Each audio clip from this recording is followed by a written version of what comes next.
रुको जरा, सबर करो, बोला धक्का बुक्की नहीं करने का, आराम से लेने का. हाँ, ಸರ್ವೆ ಮಾಡಲಿ. ಎಲ್ಲರದ್ದು ಸರ್ವೆ ಇವ್ರು ಯಾಕೆ ಮಾಡ್ತಿದ್ದಾರೆ ಅಂತ ಕಾನೂನಿನಲ್ಲಿ ಅದನ್ನು ಪ್ರಶ್ನಿಸಲಾಗಿತ್ತು. ಹೈಕೋರ್ಟು ಇಲ್ಲ ಸರ್ವೆ ನಡೀಲಿ ಬಿಡಿ, ಮುಂದುವರಿಲಿ ಬಿಡಿ ಅಂತ ಹೇಳಿದೆ. ಇದನ್ನೆಲ್ಲ ಕಣ್ಣಿಂದ ನೋಡಿ ಕಂಗಾಲ ಆಗ್ಬಿಟ್ಟಿದೀನಿ. ಬೇಕಣ್ಣ, ಈ ಲೋಪರ್ ನನ್ನ ಮಗನ್ ತಲೆ ಬೇಕೇ ಬೇಕು. ರಾಜ್ಯದಾದ್ಯಂತ ನಡೀತಾ ಇತ್ತು. ಕೆಲವು ಟೆಕ್ನಿಕಲ್ ರೀಸನ್ಸ್ಗೆ ಬೆಂಗಳೂರಿನಲ್ಲಿ ಅದು ಶುರುವಾಗಿರಲಿಲ್ಲ. ಅಂತೂ ಇಂತೂ ಶುರುವಾಯಿತು. ಬೆಂಗಳೂರಿನಲ್ಲೂ ಜಾತಿ ಗಣತಿ ಆರಂಭವಾಗಿದೆ. ಕಾಂಗ್ರೆಸ್ ಎಂದ ಹುಟ್ಟೈತಲ್ರಿ, ಕಾಂಗ್ರೆಸ್ ಕಸ ಹುಟ್ಟಿದಂಗ.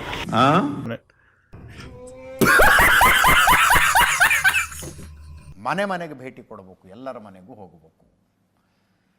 ಎಲ್ಲರ ಮನೆ ಅಂದರೆ ಎಲ್ಲರ ಮನೆ. ಇವತ್ತು ಉಪಮುಖ್ಯಮಂತ್ರಿಗಳ ಮನೆಗೆ ಗಣತಿ ಮಾಡುವವರು ಬಂದಿದ್ರು. ಕ್ವಶನೇರ್ ಫಿಕ್ಸ್ ಇರುತ್ತೆ. ಆ ಪ್ರಶ್ನೆಗಳನ್ನು ಕೇಳಲೇಬೇಕು. ಉಪಮುಖ್ಯಮಂತ್ರಿಗಳ ಎದುರು ಕೂತ್ಕೊಂಡು ನಿಮಗೆ ರಾಜಕೀಯ ಪ್ರಾತಿನಿಧ್ಯ ಸಿಕ್ಕಿದೆಯಾ ಅಂತ ಕೇಳಿದ್ರು ಅವರು. ಇದಕ್ಕೇನು ಉತ್ತರ ಕೊಡ್ತೀಯಪ್ಪ? ಹೌದು, ಸಿಕ್ಕಿದೆ ಅಂದರು. ಸಿಕ್ಕಿದೆ ಅಂದರು. ಇನ್ನೂ ಸಿಗಬೇಕಾಗಿದೆ ಅನ್ನೋದು ಮನಸ್ಸಿನಲ್ಲಿ ಇರುತ್ತೆ. ಇರಲಿ, ಹೌದು ಸಿಕ್ಕಿದೆ ಅಂದರು. ಅದಕ್ಕೆ ಏನಂತ ಹಾಕ್ಕೋಬೇಕು ಅಂದರೆ ಮಂತ್ರಿ ಅಂತ ಹಾಕ್ಕೊಳ್ಳಿ. ಮಂತ್ರಿ ಆಪ್ಷನ್ ಇಲ್ಲ ಅಲ್ಲಿ. ಮಂತ್ರಿ ಅಂತ ಬರ್ಕೊಳ್ಳೋದಕ್ಕೆ ಆಪ್ಷನ್ ಇಲ್ಲ. ಅದು ಇಲ್ವಲ್ಲ ಸರ್, ಏನು ಮಾಡೋದು ಅಂದರೆ ಮಾಜಿ ಜಿಲ್ಲಾ ಪಂಚಾಯತ್ ಸದಸ್ಯ ಅಂತ ಹಾಕ್ಕೊಳ್ಳಿ ಅಂದ್ರೆ ಅದನ್ನು ಹಾಕ್ಕೊಂಡ್ರು ಜಾತಿ ಗಣತಿ ಮಾಡುವಂಥವ್ರು. 60 ಪ್ರಶ್ನೆ. ಅದೇನು ಇಡಿನ ಎಷ್ಟು ಪ್ರಶ್ನೆ ಏನಾದ್ರು ಕೇಳ್ತೀವಿ ನೀವು ಕುತ್ಕೊಂಡು ಉತ್ತರ ಕೊಡಬೇಕು ಅನ್ನೋದಕ್ಕೆ? ITನ CBIನ?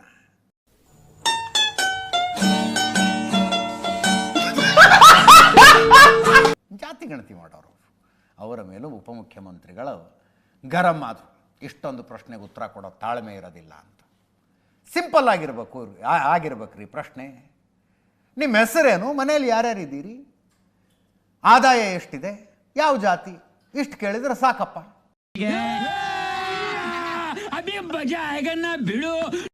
ಅಂತ. ಅವರು ಇಲ್ಲ ಸರ್ ಇಷ್ಟೆಲ್ಲ ಕೇಳಲೇಬೇಕು. ಜೇನು ಸಾಕಾಣಿಕೆ ಮಾಡ್ತೀರಾ, ಕೋಳಿ ಸಾಕಾಣಿಕೆ ಮಾಡ್ತೀರಾ, ಕುರಿ ಸಾಕಾಣಿಕೆ ಮಾಡ್ತೀರಾ, ಬಂಗಾರ ಎಷ್ಟಿದೆ ಹೇಳಂದ್ರೆ ಹೇಳ್ಬಿಡ್ತಾರೆ ಇವರು. ನೀವು ಬಂದು ಆಯ್ತು, ಈಗ ನಮ್ಮ ಮನೆಗಳಲ್ಲಾದರೆ ಹೆಂಡ್ತಿ ಕೇಳ್ತಾಳಪ್ಪ, ಇಂಥ ಬಂಗಾರ ತಗೋಬೇಕು ಅಂದ್ಕೊಂಡಿದ್ದೀನಿ, ಇಷ್ಟ ಆಗಿದೆ, ತಗೊಳ್ಳ, ಈ ತಿಂಗಳು ತಗೊಳ್ಳ, ಮುಂದಿನ ತಿಂಗಳು ತಗೊಳ್ಳ. DK ಶಿವಕುಮಾರ್ ಅವ್ರಿಗೆ ಅವ್ರ ಮನೆಯವ್ರೇನು ಹೇಳಿ ತಗೋತಾರೇನ್ರಿ? ಬಂಗಾರ ತಗೊಂಬಂದಿರ್ತಾರ. Good job. ಅದರ ಲೆಕ್ಕ DK ಶಿವಕುಮಾರ್ ಅವ್ರ ಹತ್ರ ಇರುತ್ತಾ, ಎಷ್ಟು ಬಂಗಾರ ಮನೆಗೆ ಬಂದಿದೆ ಅಂತ? ಇವ್ರದ್ದು ಒಳ್ಳೆ ಕತೆ ಇವ್ರದ್ದು.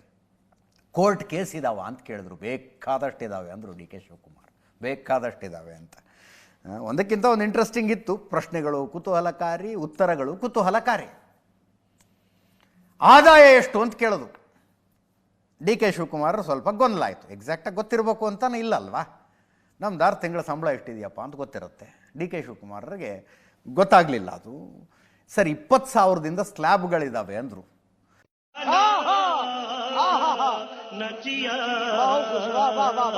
ಹೈಯೆಸ್ಟ್ ಸ್ಲ್ಯಾಬ್ ಎಷ್ಟಿದೆಯೋ ಅಷ್ಟು ಹಕ್ಕಳಿ ಅಂತಂದರು DK ಶಿವಕುಮಾರ್ ಅವರು. ಎಲ್ಲಕ್ಕಿಂತ ದೊಡ್ಡ ಸ್ಲ್ಯಾಬ್ ಯಾವುದಿದೆಯೋ ಅದನ್ನ ಹಕ್ಕಳಿ ಅಂತ. ಕೇಳಿಸ್ಕೊಳ್ಳಿ ಒಂದ್ಸಲ. ವಿದ್ಯಾ ಅವ್ರ ಬ್ಯಾಕ್ಗ್ರೌಂಡ್ ಕೇಳಿ ಈ ಪ್ರಶ್ನೆಗಳ ನೀನು ಟ್ರ್ಯಾಕ್ಟರ್ ನೀನು ಜೇನ್ ಸಾಕಿದ್ಯಾ, ಕೋಳಿ ಸಾಕಿದ್ಯಾ, ಕುರಿ ಸಾಕಿದ್ಯಾ? ನಿಮ್ಮ ಅಮ್ಮನ ಪಿಂಡ ಯಾವ ಬೋಳಿ ಮಗನಿಗೆ ಅರ್ಥವಾಗುತ್ತದೆ? ಇನ್ಶೂರೆನ್ಸ್ ಮಾಡಿಸಿದ್ಯಾ? ಧರ್ಮ ಜಾತಿ ಧರ್ಮ ಬೇರೆ ಜಾತಿ.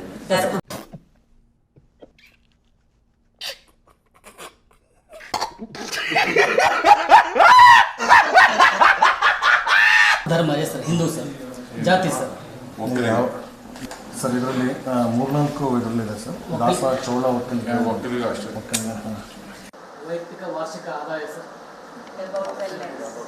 ಆಪ್ಷನ್ ಆಗಿದೆ ಸರ್. 20,000ರಿಂದ ಸ್ಲ್ಯಾಬ್ಗಳಿದ್ದಾವೆ ಸರ್. ಲಾಸ್ಟಿಗೆ ಆದಾಯ 12 ಲಕ್ಷ ಮೇಲ್ಪಟ್ಟಿದ್ದು ಲಾಸ್ಟ್ ಇದೆ ಸರ್. ಇಲ್ಲಿ ಕೋಆಪರೇಟಿವ್ ಸೊಸೈಟಿ, ಮುನ್ಸಿಪಲ್ ಕಾರ್ಪೊರೇಷನ್ಸ್ ಅದ್ರ ಬಗ್ಗೆ ಇದೆ. ಫಾರ್ಮರ್ ಆರ್ ಪ್ರೆಸೆಂಟ್ ಅಂತ ಕೇಳ್ತೀವಿ ಸರ್. Emotional damage. खत्म. Bye bye, tata, goodbye, गया.